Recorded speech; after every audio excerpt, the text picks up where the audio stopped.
Ladies and gentlemen, boys and girls, children of all ages, Eat, Sleep, Podcast, Repeat is proud to bring to you FM 99's first and only wrestling podcast, Eat, Sleep, Podcast, Repeat. I am Sean Hood. That is Dave Taylor. How's it going, everybody? We are Happy FM Monday! Hey, I guess it was 100 million degrees outside today, but whatever. Yeah, everywhere, yes. Oh, God, it was so bad. FM 99 and the Fox's first and only wrestling podcast, Eat, Sleep, Podcast, Repeat. You can find us on FM99.com and 1069thefox.com. Right under the media tab, ESPR. It links you to our RSS feed, our SoundCloud, so you can keep in touch with us. Go back to our catalog of 3 years worth of episodes.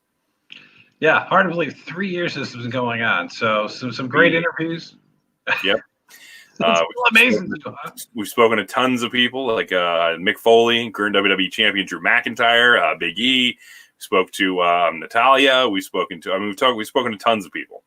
We've spoken to Seth Rollins, who he and Drew McIntyre both feature heavily into what we're going to talk about today, which is the Extreme Rules Horror Show pay-per-view. Yeah. And we'll get into that. But first, there are lots of ways to interact with us. First of all, on the Facebook page, facebook.com/ESPR99, on the Twitter @ESPR99. And you can always email us, ESPR@FM99.com. And remember, if you want to find us and really subscribe to us on all your major podcasting apps, that we're there. We're on all of them. Just go ahead and search ESPR Wrestling, and that will give you pretty much wherever you look, will come up. You subscribe, give us a 5-star rating and a review, and turn on your notifications so you know when a new episode pops up. Yeah, so that helps too. Yeah, because we're everywhere. So I do the same thing for the for Twitter and Facebook as well, because when we go live like this, you'll be able to jump right in and interact with us, which you can do by all means. Throw a question in the comments or a comment in the comments, whatever you like. Doesn't have to be a question. If you want to make it a comment with a question mark at the end just for spice it up, be my guest. But make the show. Yes. Without further ado, I guess that brings us to what we're here to do today, which is talk about some well, you know what? No, I take that back. I was going to say we're going to talk about Extreme Rules first, but we're not. We're going to talk about something else today first. We're going to talk about a little combat sports, a little MMA, a little UFC on ESPN+. I watched it on Saturday night. For a regular kind of fight night card. It wasn't bad. It was pretty good. There's some good stuff on there, but only two things I really want to touch on too much. Kelvin Gastelum versus Jack Hermansson. Hermansson, it looked to be about split, at least when I was looking at some of the picks ahead of time. I don't know what the Vegas betting odds were on that, but let me tell you, I went with I went with Jack Hermansson, and because I thought he had a vicious guillotine choke that he had been using to put people away with. And I was right. I thought he'd win in the first round by submission, and I was right. I didn't know he was going to win 78 seconds in by submission. Yeah, it was a lot of short matches. That was a quick one. I didn't anticipate him winning with a heel hook, which is a very. I caught him right out of nowhere. He went back to it more than once, but I mean, once he wrapped up Gastelum's leg, Gastelum had nowhere to go. It was in tight, and the dude's like a pit bull once he gets a hold on it. It is vicious. But he did a great job. So Hermansson gets the win there. I think he's somebody to watch out for in excuse me. I think he's somebody to watch out for over the next, well, I say several months. It'll take a while before he gets his next fight with the way things are right now. But in the middleweight division, keep an eye on Hermansson. Yeah. And in hold on. The main event of the evening for UFC on ESPN. It was our buddy Joseph Benavidez looking to avenge his loss against Davison Figueiredo for the vacant flyweight title. Which he made weight for finally. He did. Figueiredo made weight this time, so they were both the correct weight, which is great. What is not great is that, as much as I hate to say this about our buddy, Benavidez just never looked like he had much of a chance. Figueiredo, the dude is a powerful flyweight. Every shot he hit Benavidez with put him on the mat. The strikes, I think like the strike count for Figueiredo and Benavidez was, I think like 45 to 35. And the amount that Benavidez landed was nowhere near the amount that the Figueiredo put on him. He just was. And again, even if he's putting out the same amount, it doesn't matter. He's not getting the same result. Every time Figueiredo lands a good strike, like a good clean strike to the head, he was putting Benavidez down. I mean, every single time. And so there was very little Benavidez could do about that. And then once he was on the mat, he was working so hard. I'm going to give him a lot of credit. He fought hard on the mat to get out of a choke on numerous occasions. Do you think that towards the end, because I know, like, I thought, well, maybe he's going to make it to the bell. He didn't get to the bell. I thought maybe, but like that, maybe like they could have stopped it. I know he was in there for a long time, but I think the ref. I think I'm watching it, going, "Oh my God, his hams are limp." Ref, what are you doing? And then finally they stopped it when the camera gets this god awful angle of Benavidez like a limp body, eyes rolled back in his head and everything. Finally, the ref gets in there, and I'm probably jumping on the ref a little quickly there because we do know Benavidez personally now. And so maybe I'm jumping on him a little quickly just because it's like, hey, be careful, take care of him.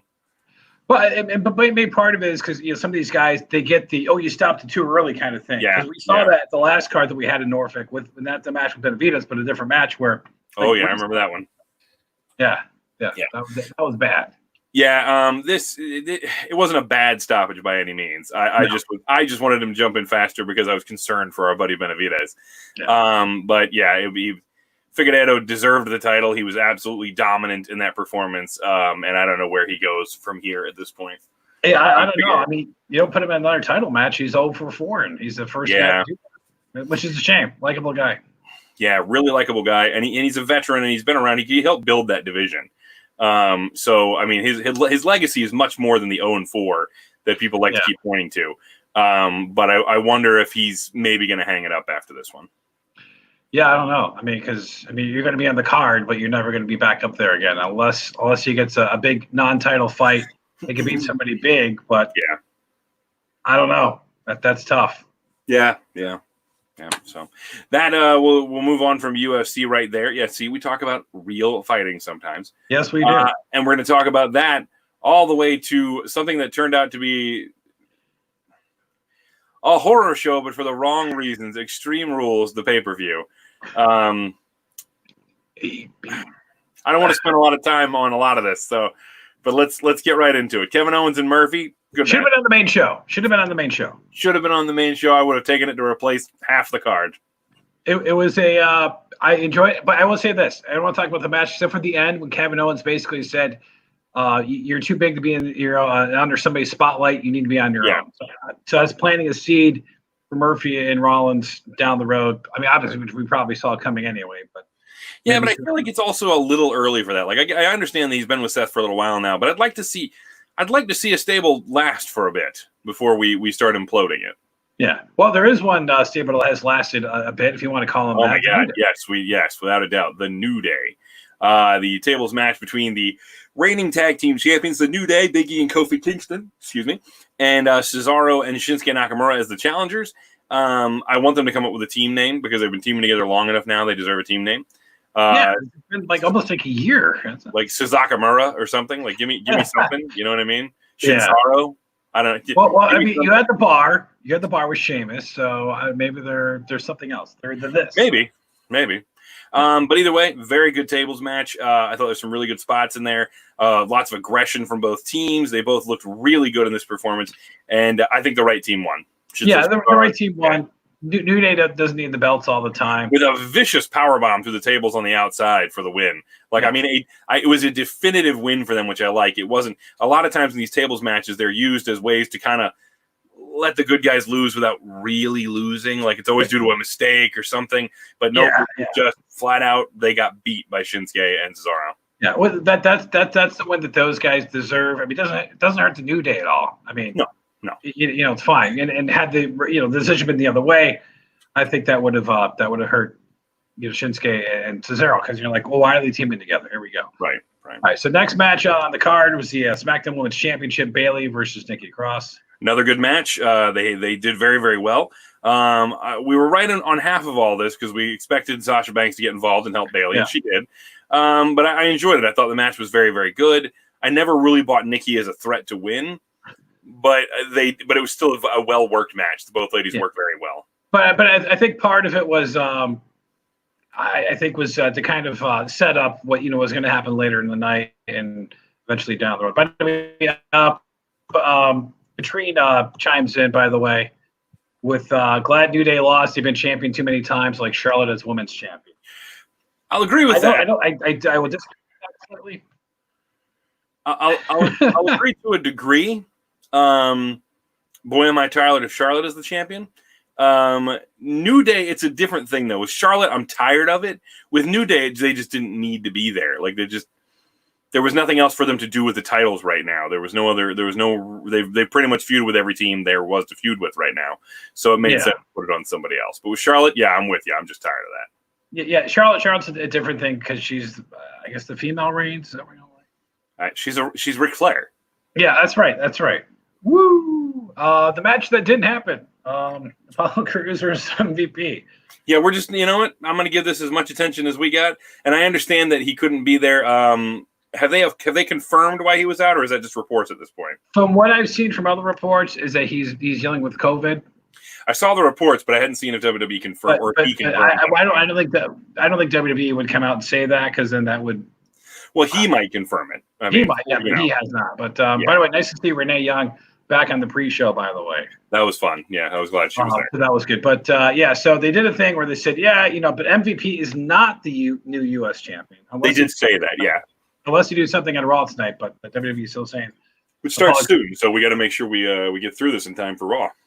Yeah. So the next match. All right, so I'm going to say this: the match itself was good till we got to the end. They were working really hard. They were working really hard, and you know what? I'm going to give them a little bit of credit. Just even with the ending, as much as I hated the ending, right as we getting to the ending, when Seth is dragging Ray over to the steps, Ray is limp. Ray looks visibly hurt. He's selling extremely well. Yes, and you can hear him kind of moaning under his breath, like almost panicky, like no. You know, and he's like, no. And it's like, I was like, you know what? That's some good acting by Ray because it comes across as he's genuinely scared of what's going to happen next. Yeah. So I'm going to give these guys a boatload of credit for working with this stupid gimmick. But it was Yeah, Philip agrees with you. The eye for eye match was stupid. They should have picked a different stipulation. 100%. But Ray and Seth deserve a ton of credit for working with that dumb gimmick. They did like made some it of the a wrestling match. I did like some of the wrestling because it kind of it made it seem like this was important. This really meant something that the guy didn't want to get hurt, so he's going to make his opponent, but doing everything he can. I like the sunset flip through the ropes. Oh my god, that was great! When he dove out of the ring and did the sunset power bomb into the that was great. That's Ray being innovative. That was really good. Got me up. How about this one? Charles says match was awful, but Rollins would have looked solid with an eye patch. See, I disagree that the match was awful because I think what they did from bell to bell, or I should say from the opening bell to the finish, I enjoyed. It was essentially a hardcore match for the majority of the match, or an Extreme Rules match. So I mean, I was fine with what they did before we got to the end, essentially. So I don't like, and this is like, and I'm going old school. Like I was never a big fan of like Abdul the Butcher because the guy was like legit scared. I'm talking like you take the fork out and gouge people, in the forehead or whatever. That's what this reminded me of, and maybe just because I don't like that eye stuff where they're going to put somebody's eye right next to something. I don't, this is about as bad as the Screwdriver and was it from Randy Orton last year. Mm-hmm. Right, I get that. Although I dug that when he put it in the Jeff Hardy's in this earlobe thing and did the twisting and one of those. Yeah. I dug it. I was like, all right, that's innovative. That's unique.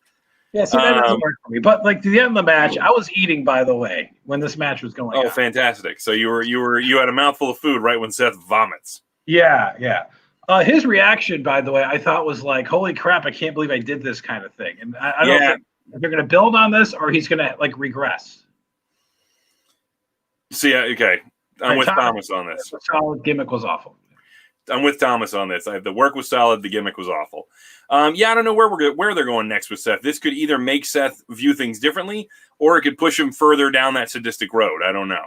Yeah, so the one thing I didn't like was the announcer was like, "Oh my gosh, this is terrible. This was the match. It was either going to happen to Seth or it was going to happen to Ray." Like, I always hate that when they act surprised that we get the result that is expected. It's like, hey guys, somebody was going to lose an eye. That was the point. And granted, yes, we're well aware of the fact nobody actually lost an eye. So please nobody tell us that that nobody really lost an eye. Rod Fitzwell came to me this morning before the morning show, and he goes, "Hey, did you hear about Rey Mysterio?" And I went, "Yeah." he got suckered in by the headline. I say, well, that's how they get the attention that they want, and people are like, "Really?" Yeah, but this was the sort of thing that unfortunately, I said it on the morning show, and I'll say it here. This is the sort of content that makes you want to not tell people you're a wrestling fan. Yeah, because sometimes you watch something and you're like, yeah, there's this. Yeah, it was very dumb. Yeah. A match that was really good until the end for the Raw Women's Championship, Asuka versus Sasha Banks. Best wrestling of the night. Again, great work. They did really good work together. By the way, it seemed like Sasha had a legitimate slip on the ropes towards the end of the match. Yeah, because they didn't really seem to serve a point other than, she fell. Yeah, because they're going to go here. They didn't go there. I'm glad she didn't appear to be actually hurt from that. That's good. I was really concerned.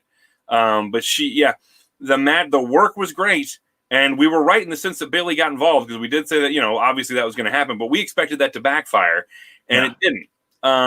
What I thought was going to happen was Bayley was going to do this whole rigmarole, was she takes the ref shirt and counts the 3. But then I was expecting the announcer to be like, due to a disqualification, because Asuka spit in the face of the ref, your winner, Sasha Banks, but still Raw Women's Champion, Asuka. I expected a screw job finish like that, which I wouldn't have loved, but I would have liked it more than what we got, which was just nonsensical in the sense that Bayley's like, no, this counts now. And she made them ring the bell and gave her the belt and walked out. Yeah. And Charles says Sasha seems rattled to me at one point.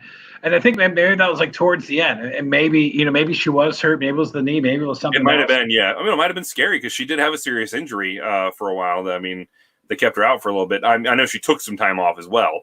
But she's had injuries before, so maybe she was a little nervous after that. And I know she had some matches, but I think this is probably her longest and biggest match since the Hell in the Cell last year. Probably, but I will say that as much as it's stupid, I'm waiting for resolution on this story because they need to have addressed this and gone, well, that was bad, and fix it.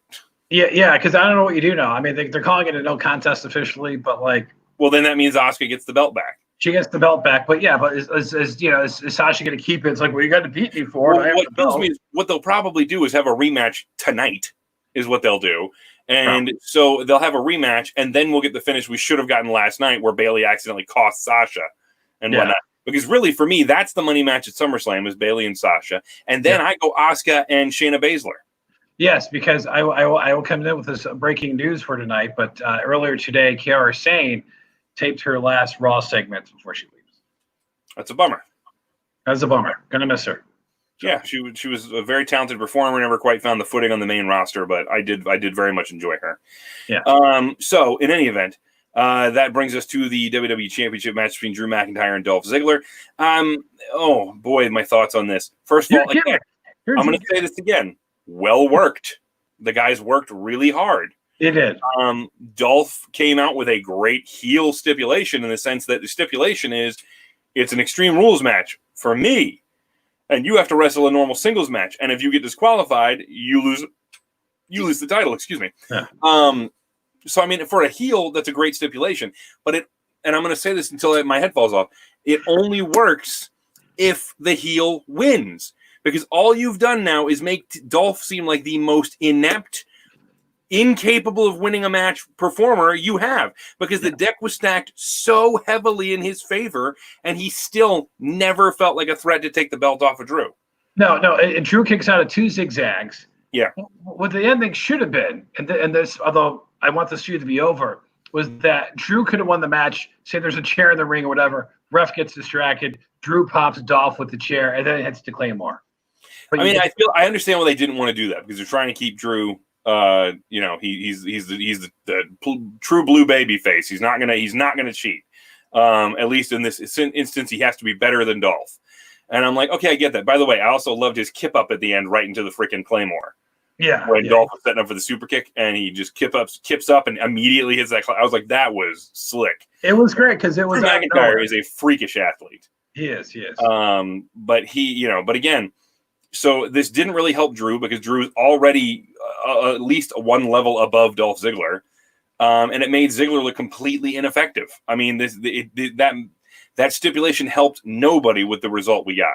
Don't get me wrong. I'm glad Drew didn't lose. Yeah, but I just don't like that you did that with the match because again, I don't think it helped anybody.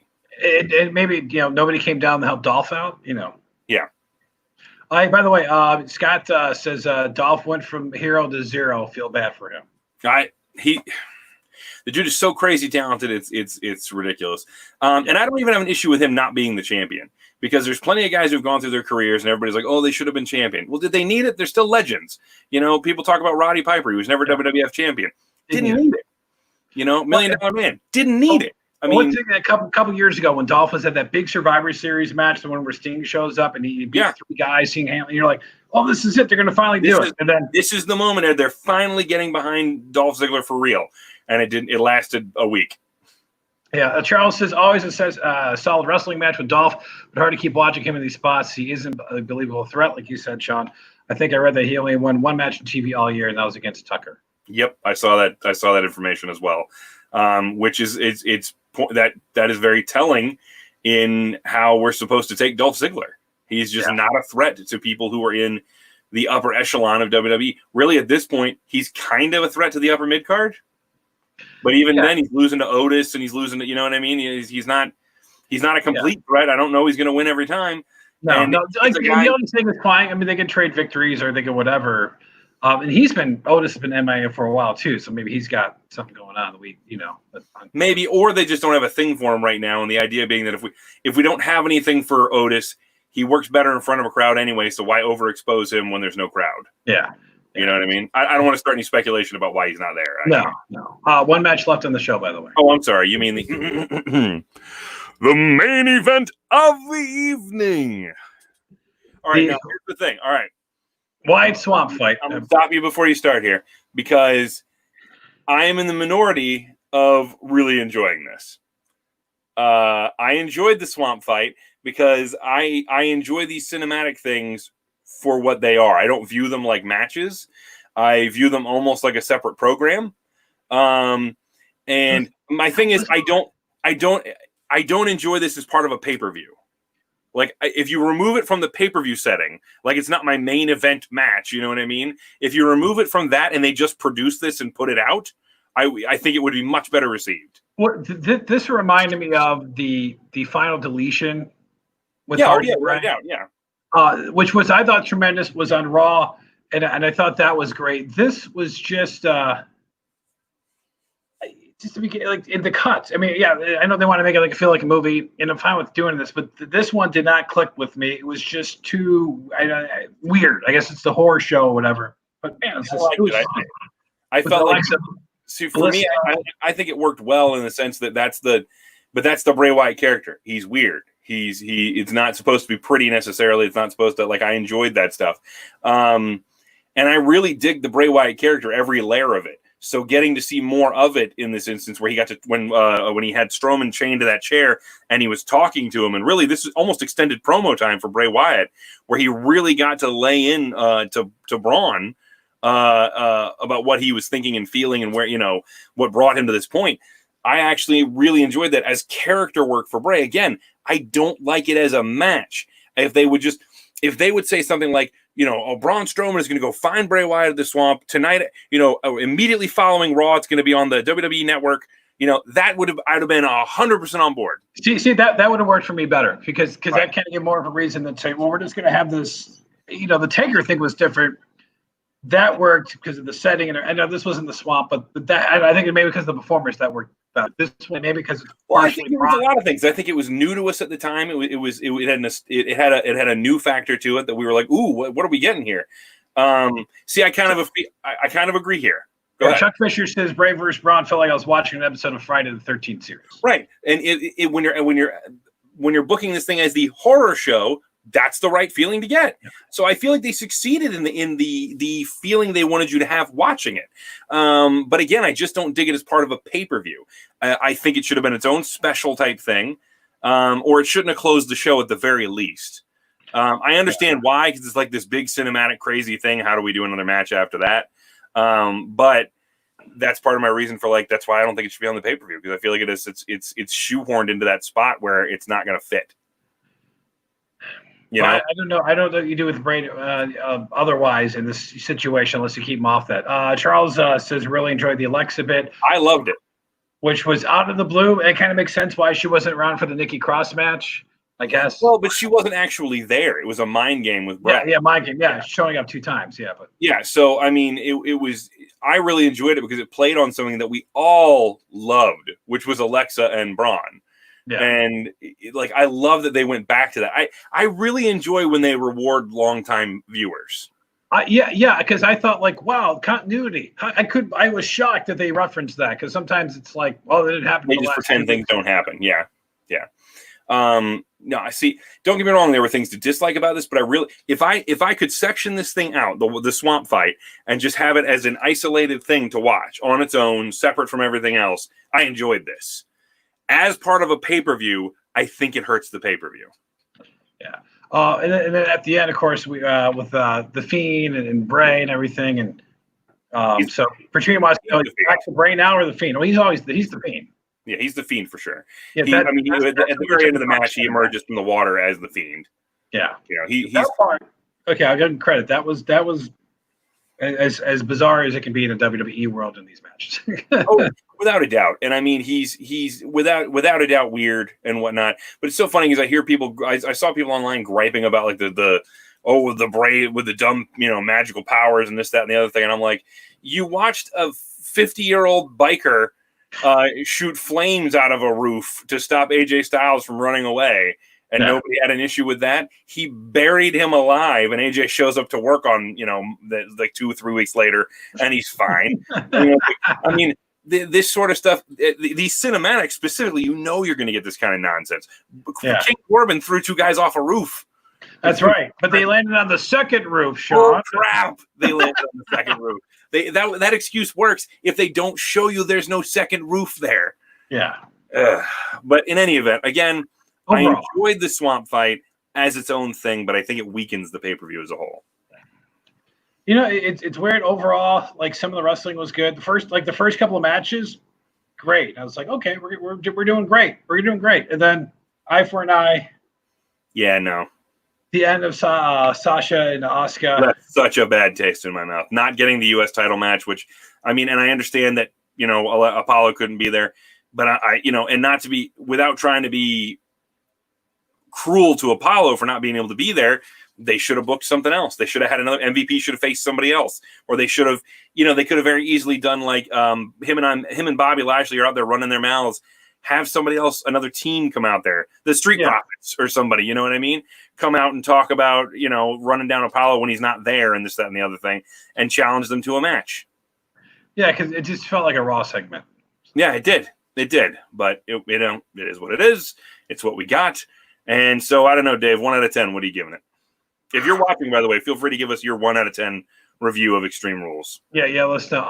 If it's like the wrestling was great and then the booking decisions were terrible, I'm gonna go on the low end. Like it's like a 5 for me because I didn't like the puking. Sorry, puking loses points.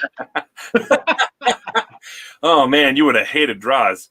I didn't like that. I didn't like it when the Warrior puked from the Papa Shango. When he did the voodoo thing or whatever. Yeah. I know what you're talking about. Like, really? Because I was. Yeah, how old was I when that was going on? I don't know. 14, I guess. I don't know. But like just watching that, you're like, really? Like I'm eating here, Like, come on. I hate vomiting in movies, by the way. So Dave just Karen to the pay-per-view. Oh man. Yeah, God, I think the bad booking decisions really. I think Patrick's got a safe bet right there. I think a 6 out of 10 is a safe. Which is one more than what I had. So yeah. I'm torn between a 5 and a 6, and then I think to myself, well, maybe a 5.5. And I'm like, but I don't even know if that's right. Like, I'm not sure if that's the right score for it or not. I feel like you said the work rate was there, but God, there was some bad stuff as far as the decisions, the booking decisions. And I really feel like the swamp fight hurts the show as a whole because it doesn't fit the show. Thomas says 4 solid wrestling matches, gimmicks were awful, swamp fight, eye for eye speaks for itself. See, there you go. Thank you, Thomas. Thank you. He went 4. Yeah, I mean he's not wrong on a lot of that. I think I'm gonna go. Yeah, I'm gonna go 5.5. Oh, okay. 5.5. It's a little better than a 5, a little worse than a 6. But I just watch the pre-show, the first match, and call it a night. Again, for my money, if you can watch the swamp fight by itself without watching the rest of the show, I think it's enjoyable. I wouldn't watch it with the rest of the show. 3 for woo. Charles says three for him, below average, missing crowds. Lori Jolene. Hey, nice to meet you, Lori. It's a 3 for me. Sasha and Bailey match blew the whole thing. Oh my God, Lori, you're not wrong. You are not wrong. It was so frustrating. The match itself was good, and then they ended it with that crap finish.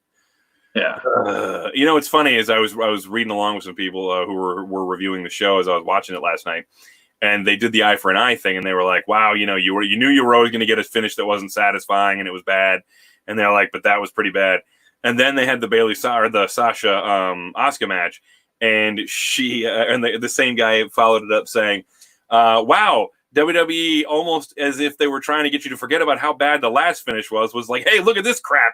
It was like watching Hell in a Cell last year. Which, by the way, like when Seth was going through the ring and pulling out all the stuff, I was kind of waiting for him to find, the big the hammer from Bray last year or whatever else. Thank God he didn't. Thank God. Yeah, that would have been continuity, though. We got enough. All right, Raw tonight. I know Seth Rollins is opening Raw, like right at this very moment. So right at this very moment, so we need to go catch that. Yeah. Our next show, I don't know. Not a preview of anything, is it? No, thanks, Patrick. Yes, Rollins opening Raw tonight. All right, so it's just going to be a standard episode for the wow. We haven't done one of those in a while. Yeah, Chiari saying probably either the last Raw, let's say tape 2 weeks worth, but so. We'll talk about everything that's happening tonight on Raw later this week. We'll talk about SmackDown as well. There's going to be a lot of fallout on this particular Raw from some of the crazy stuff that happened on Horror Show Extreme Rules. So we're going to have to talk about that later this week. And don't forget, if you have anything you want to talk to us about, any thoughts about wrestling during the week or anything, make sure you get them to us. Email at espr@fm99.com. You can also follow us, facebook.com/ESPR99 or on the Twitter at ESPR99. And find us on all your major podcasting apps. Just search ESPR Wrestling, and you can find us on all your podcasting apps. Just subscribe, give us a 5-star rating and a review. We greatly appreciate it. And remember to have your notifications on, so when we go live like this for our episode, you guys can join in. But again, even if you miss them, you can still catch the audio version of the podcast later. A lot of new faces tonight, so thanks for watching. Yeah, thank you so much. We appreciate that. I can't thank you enough. Like Sean said, the notifications are big. And follow us. Don't forget also on the websites as well at 1069. We love you guys joining in and chiming in on the show and talking with us. We really enjoy. Do you guys chat? Yes, we do. Yes, we do, Charles. Yes, we do, Charles. We do talk about AEW too, because we reviewed Fyter Fest last couple of weeks as well. So we did talk now on the week of like preview shows. It's kind of hard for us to jam a lot in there, so we do focus on a bigger pay-per-view. So we didn't talk about AEW last week or Raw.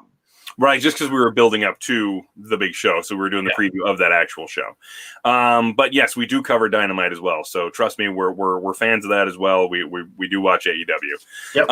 So in everybody, I think people panic when they see wrestling podcasts because they assume a lot of them are just going to be either a WWE podcast or an AEW podcast. Yeah, we're equal opportunity watchers. So. We try to do more than that. Yeah. So again, thank you for everybody tuning in. We greatly appreciate it. Just a heads up, if anybody happens to be an Asking Alexandria fan, make sure you're following FM99 on Facebook, facebook.com. Just search FM99 and give it a like and turn on your notifications. I'm going to be speaking with them tomorrow at 11 a.m. and you'll be able to come in just like this and chime in on the interview. So again, until we see you later this week, remember to eat, sleep, podcast, and repeat. God, the cheap pop with the flag. Good night, everybody.